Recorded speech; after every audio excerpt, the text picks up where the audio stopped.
नमस्कार, मैं हूं संदीप चौधरी। आज सबसे बड़ा सवाल में हम बात करेंगे रोजगार की, क्योंकि रोजगार नहीं होगा किसी के पास तो वो आत्मनिर्भर कैसे हो सकता है, और अगर एक आम नागरिक आत्मनिर्भर नहीं होगा तो देश आत्मनिर्भर कैसे होगा। और रोजगार की बात मैं क्यों कर रहा हूं?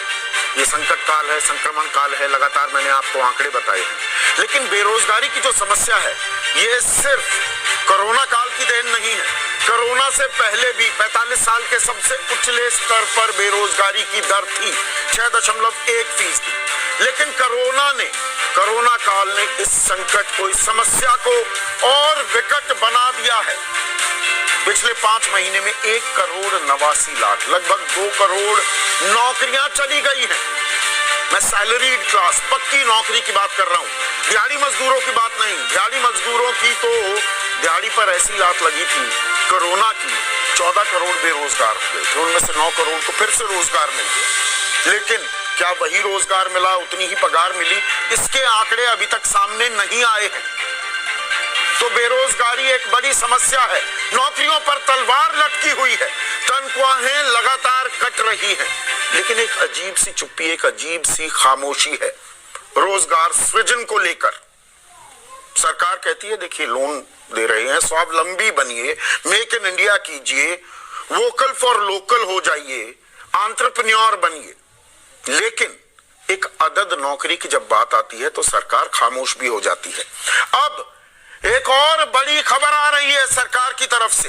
कल देर शाम वित्त मंत्रालय की तरफ से एक मेमोरेंडम इशू किया गया, और उसमें क्या कहा गया, पहले मैं अंग्रेजी में शब्दशः इसे पढ़ देता हूं। There'll be a ban on creation of new posts except with the approval of the Department of Expenditure in the ministries, departments, attached offices, subordinate offices, statutory bodies and autonomous bodies। यानी कि सरकारी नौकरियों पर नए पद बनाने पर सरकार ने रोक लगा दी है। अब सरकार नए रोजगार, नई नौकरियां नहीं देगी, और ये सरकारी महकमे ही नहीं, बैंकों, सार्वजनिक क्षेत्र की दूसरी कंपनियों पर भी लागू होगा। यानी कि सरकार ने हाथ खड़े कर दिए हैं, वो रोजगार नहीं दे सकती है। और 1 जुलाई तक जो आवेदन थे या आपने कोई आवेदन भरा सरकारी नौकरी के लिए, वो आवेदन भी अब वापस लिए जाएंगे।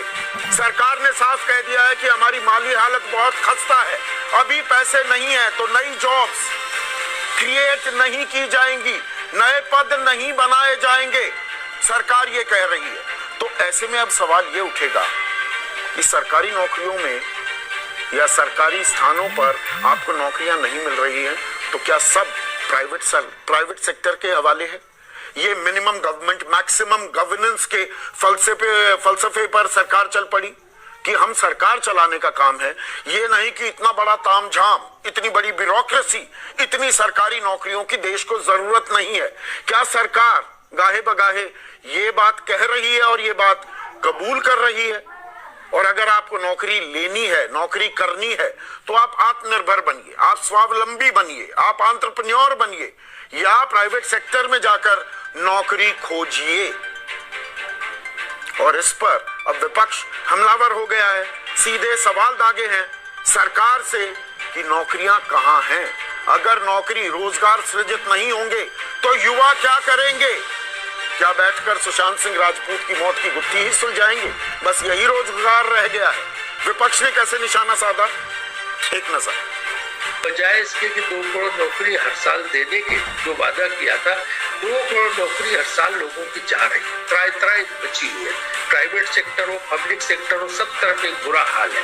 एंड इस हालत में मेरी समझ में नहीं आ रहा है कि ये सरकार ने ऐसा सर्कुलर क्यों जारी किया है कि जिसमें जो है सारी जो किसी भी किस्म की पोस्ट, सरकारी पोस्ट क्रिएट करने में मना कर दिया गया सारी विभागों को, और जो है जो मौजूदा खाली पोस्ट है उनको भरने में मना कर दिया गया। तो ये कैसे चलेगा कि सरकारी नौकरी ठप करने का जो सरकार का आदेश है वो कांग्रेस पार्टी मांग करती है, इसको तत्काल वापस लेना चाहिए, ज्यादा से ज्यादा नौकरियां देनी चाहिए। ऐसे में आज का सबसे बड़ा सवाल, क्या अब सरकारी नौकरियों का भी अकाल होने वाला है? और क्या आत्मनिर्भर भारत से ही खत्म होगी बेरोजगारी? चर्चा में मेरे साथ बीजेपी के राष्ट्रीय प्रवक्ता, अर्थव्यवस्था को भली भांति समझते हैं, नरेंद्र तनेजा। मेरे साथ कांग्रेस के राष्ट्रीय प्रवक्ता पवन खेड़ा, जेडीयू अहम घटक है, साझा सरकार ये चला रहे हैं बीजेपी के साथ बिहार में। उनके वरिष्ठ नेता राजीव रंजन मेरे साथ हैं। अतुल कुमार अंजान बीमार थे, बावजूद इसके अभी पूरी तरह से हेल्दी नहीं हुए हैं, आज चर्चा में आने के लिए तैयार हुए। आपका बहुत बहुत शुक्रिया है। सीपीआई के नेशनल सेक्रेटरी हैं, मुख्य प्रवक्ता हैं अतुल कुमार अंजान। और समाजवादी पार्टी के राष्ट्रीय प्रवक्ता अभिषेक मिश्रा भी लखनऊ से मेरे साथ जुड़ चुके हैं, सरकार में मंत्री रह चुके हैं, तो इन्हें भी अनुभव है, तजुर्बा है। तो नरेंद्र तनेजा, मतलब सरकार ने अब नौकरियों से पल्ला झाड़ लिया है, नौकरी सृजित करना, नौकरी देना सरकार की जिम्मेदारी नहीं। सरकार ने ऐसा कब कहा है? आवाज बहुत कम आ रही है, एको भी हो रही है, जरा ठीक कराइएगा संदीप जी। नहीं, ऐसा नहीं कहा गया। आपको पता है कि देखिए, आज 7 महीने हो गए हैं, देश के ऊपर हमला है, और देश के इतिहास में कम से कम आजादी के बाद आप देखिए, इस तरह का देश के ऊपर हमला आज तक कभी नहीं हुआ। बांग्लादेश युद्ध के दौरान भी 2 हफ्ते का युद्ध था, और ये 7वें महीने में आज चल रहा है। बांग्लादेश युद्ध के बाद हमने देखा था कि अनएम्प्लॉयमेंट 80% क्रॉस हो गया था। यहाँ तक की हालत थी कि अखबार 2 पन्ने के निकलते थे, बड़े बड़े अखबार, ये हालत थी, है ना। तो ये तो उससे 1000 गुना ज्यादा बड़ा हमला है देश की अर्थव्यवस्था पे, देश की पूरी जो हर चीज के ऊपर। अब वो क्या करेगा फिर? नौकरी नहीं मिलेगी तो क्या करे? नहीं, सुन लीजिए, मैं उसी पे आ रहा हूँ, है ना। उसके बावजूद जो है, उसके बावजूद आपने देखा है कि जो अर्थव्यवस्था है वो लगभग 80% खुल चुकी है, और अब प्रयास ये है कि जल्दी से जल्दी जो बातचीत बकी है उसको भी खोला जाए, क्योंकि अर्थव्यवस्था को पूरी तरह खोल दिया जाए, अर्थव्यवस्था पूरी तरह स्वस्थ हो जाए, इससे बड़ा कोई स्टिमुलस पैकेज नहीं होता। कोई भी और पैकेज होगा उसकी एक अवधि होगी, उसका 2 महीने, 3 महीने, 4 महीने। हमारा ये प्रयास है कि पूरी अर्थव्यवस्था खोला जाए, और जब अर्थव्यवस्था का विस्तार होता है, उसी का परिणाम होता है कि रोजगार पैदा होते हैं। और आपने ये देखा कि सरकार की रोजगार पैदा नहीं हो रहे, सरकार ये मान रही है ना, सरकार कह रही है नए पद नहीं क्रिएट किए जाएंगे, मना कर रही है। अगर करने की भी जरूरत पड़ी तो एक्सपेंडिचर डिपार्टमेंट से पहले अनुमति लेनी होगी।